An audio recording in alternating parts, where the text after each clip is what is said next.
এটা হলো পালং শাকের মাখা মাখা, আলু দিয়ে টমেটো দিয়ে একটু লঙ্কা আর একটু মশলাপাতি দিয়ে একটা ডালনা। এগুলো হলো পার্শে মাছ।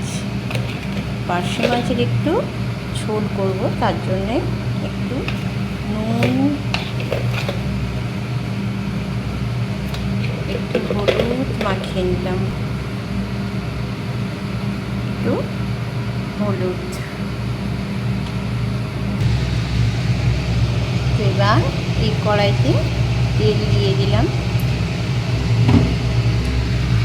এই যে মাছগুলো নুন হলুদ দিয়ে মাখিয়ে রেখেছি, আর এই পালং শাকের ডালনাটা হয়ে গেছে। কড়াই তেল গরম হয়ে গেছে, মাছগুলোকে দিয়ে দেবো।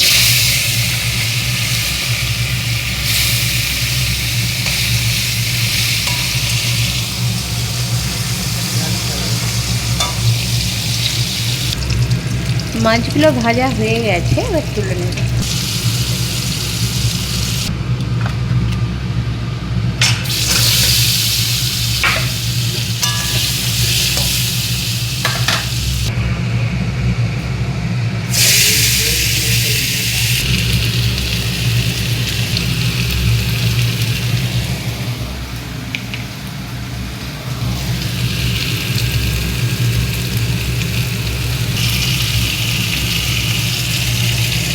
ভাজা হয়ে গেছে, জল দিয়ে দেব।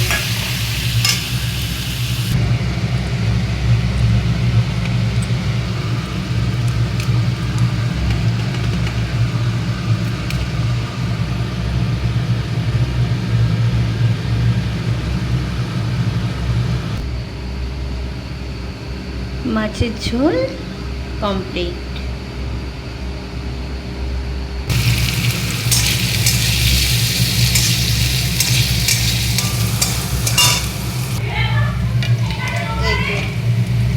এটা উচ্ছে আলু সিদ্ধ। এটাতে গাজর আছে, একটু পেঁয়াজ আছে আর রসুন আছে। এতে ভাজা ভাজা হয়ে গেছে। এবার এই মশারির ডালটা ধুয়ে রেখেছি, এটা দিয়ে দেবো। একটু ভাজা ভাজা হয়ে গেলে জল দিয়ে দেবো, একটু সিদ্ধ মতো করবো এটা। জল দিয়ে দিয়েছি, আর একটু দিলাম। এটা আমি একটু ডাল সিদ্ধ করবো, সিদ্ধ মতো করবো।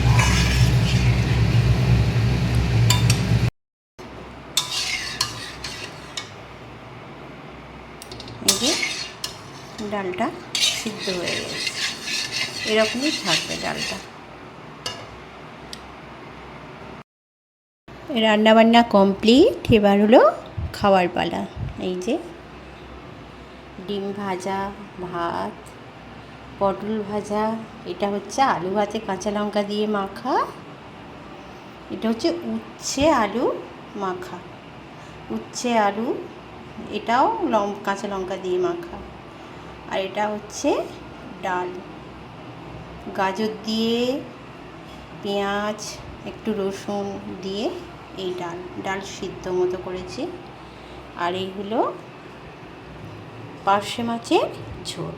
এই হলো আজকের আমাদের দুপুরের খাওয়া দাওয়া।